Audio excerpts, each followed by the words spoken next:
नमस्कार छात्रों, राधा कृष्ण के ऑनलाइन पोर्टल पे आपका हार्दिक स्वागत है। मैं हूं तौफीक खान। देखिए, हमने पिछली वीडियो में क्या पढ़ा था? दूरी समय ग्राफ पढ़ा था हमने, क्योंकि इसका ग्राफी प्रदर्शन देखा था। तो दूरी समय ग्राफ में हमने क्या समझा था? हमने देखा था अगर कोई वस्तु एक समान गति से, एक समान वेग से गतिशील है तो उसका जो ग्राफ होगा वो एक स्ट्रेट लाइन सीधी रेखा प्राप्त होता है। इसके विपरीत हमने देखा था कि जब कोई वस्तु विभिन्न समय अंतराल में अलग अलग दूरी प्राप्त करती है तो उसका ग्राफ जो है टेढ़ी मेढ़ी रेखा होती है। ये कुछ पढ़ा है कि नहीं पढ़ा? पढ़ा था हमने। अब उसके बाद दूसरा है वेग समय ग्राफ।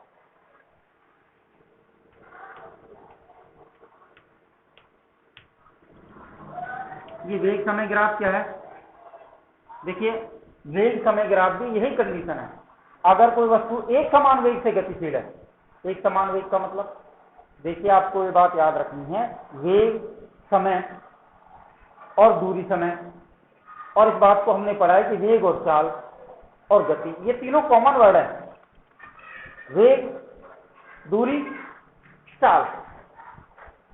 अब मैं अगर दूरी को हटा दूं और इसकी जगह गति ले लूं तो तीनों एक जैसे हैं कि नहीं है?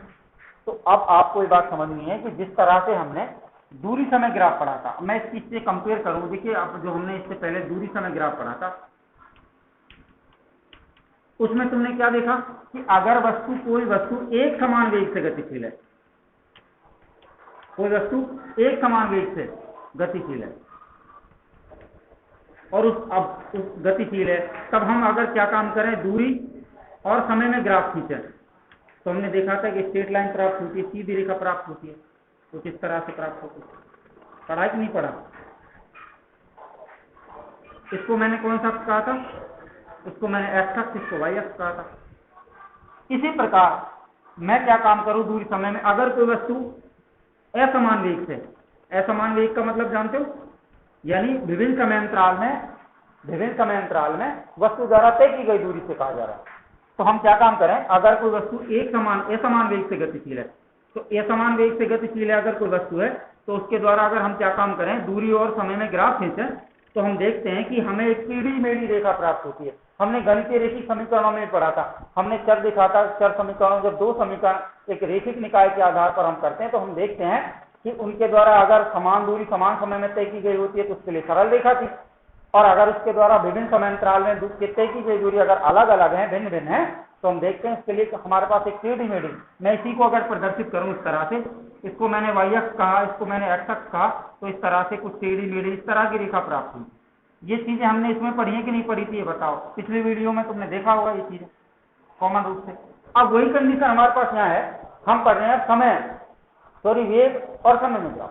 अब वेग का मतलब चाल से है, और हमने वेग के बारे में ये भी पढ़ा था कि अगर कोई वस्तु एक समान वेग से गतिशील है तो हमने देखा था कि इसके द्वारा तय की गई दूरी, जो उसमें उत्पन्न वेग था, उसको हमने त्वरण नहीं कहा था। त्वरण क्या है? वेग में परिवर्तन की दर को त्वरण कहा जाता है। अगर वेग में परिवर्तन हो रहा है, वेग में परिवर्तन कब होता था? जब विभिन्न समय अंतराल में विभिन्न वस्तुओं द्वारा अलग अलग दूरियां तय की जाती थी, तो उसके द्वारा हमने देखा था कि नई भौतिक राशि का जन्म होता था, जिसे त्वरण कहते हैं। अब कंडीशन यहाँ पे यही है। देखिए, वेग और समय में मैं ग्राफ को खींच रहा हूं, ये बात भी आपको, इसलिए ये वही चीज है, गति और वेग, ठीक है। अब मैं किसके लिए खींच रहा हूं, ध्यान रखना, वस्तु अगर एक समान वेग से गतिशील है, वही चीजें आ रही सामने, देखना, इन दोनों की हम कंपेयर करते हैं एक समान वेग से। इसको मैं वाई अक्ष कह रहा हूं, इसको मैं एक्स अक्ष कह रहा हूं। इसको क्या कहूं मैं, बताओ? इसको मैं कह रहा हूं वेग, इसको मैं क्या कह रहा हूं, समय। ये ऊपर की तरफ है, ऊर्ध्वाधर है, और इस तरह से ये क्षैतिज है। तीर का निशान बता रहे हैं हमें इस चीज को। आप चाहो तो इनको ऊपर लगा सकते हो यहाँ, इससे कोई दिक्कत वाली बात नहीं है।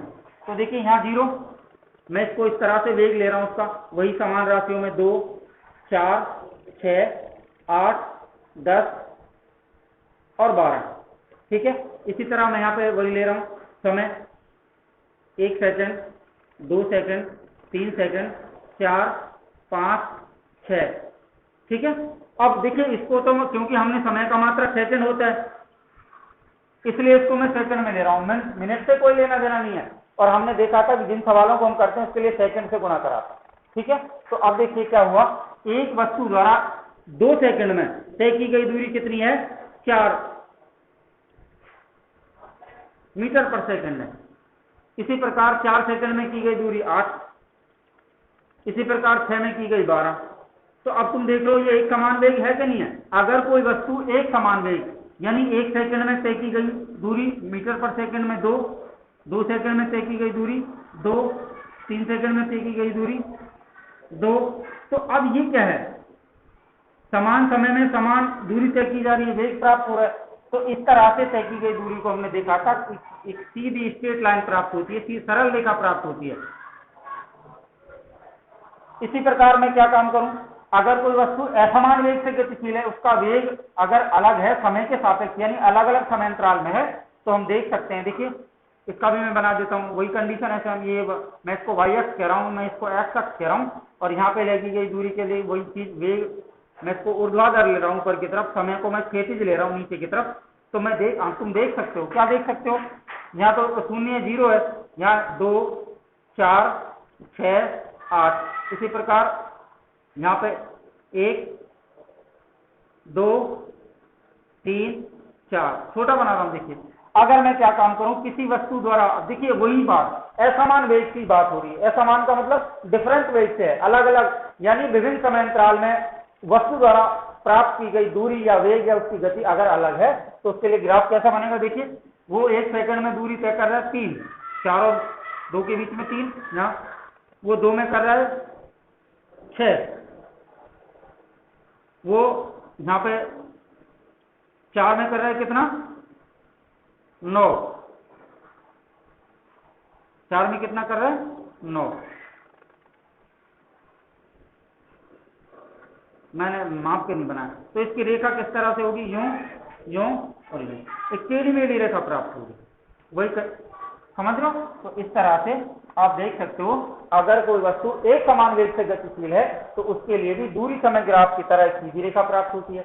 अगर कोई वस्तु अलग अलग वेग से, डिफरेंट वेग से गति करती है, तो उसके लिए भी ग्राफ एक टेढ़ी मेढ़ी रेखा प्राप्त होगी। इससे हमें स्पष्ट हो गया, हमें पता लग गया इस चीज का। क्या पता लग गया हमें इस चीज का पता लग गया कि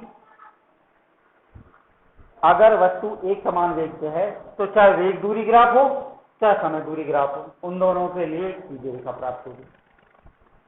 नहीं है बात में।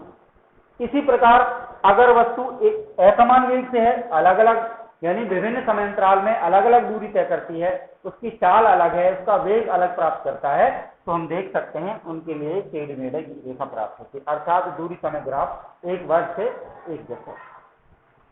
अब इसके लिए तुम कैसे पता लगेगा, देखिए इस बात को हम पढ़ चुके हैं, हम जानते हैं। अगर किसी वस्तु का द्रव्यमान अधिक है तो उसका वेग कम होगा, अगर किसी वस्तु का द्रव्यमान अधिक है तो उसका वेग कम होगा, और किसी वस्तु का द्रव्यमान कम है तो उसका वेग अधिक होगा। वही कंडीशन में कार को, ट्रक को एक ट्रैक पर दौड़ाता हूं, एक सड़क पर दौड़ाता हूं, तो तुम देखते हो कि ट्रक की अपेक्षा कार जल्दी पहुंच जाएगी। क्यों? क्योंकि कार का द्रव्यमान ट्रक से बहुत कम होता है। इसी प्रकार में एक हल्के और एक मोटे, दोनों बच्चों को दौड़ाता हूं, तो मैं देखता हूं कि तुम देखोगे कि मोटे बच्चे की अपेक्षा पतला बच्चा जल्दी पहुंच जाएगा, क्योंकि उसका द्रव्यमान उससे कम है।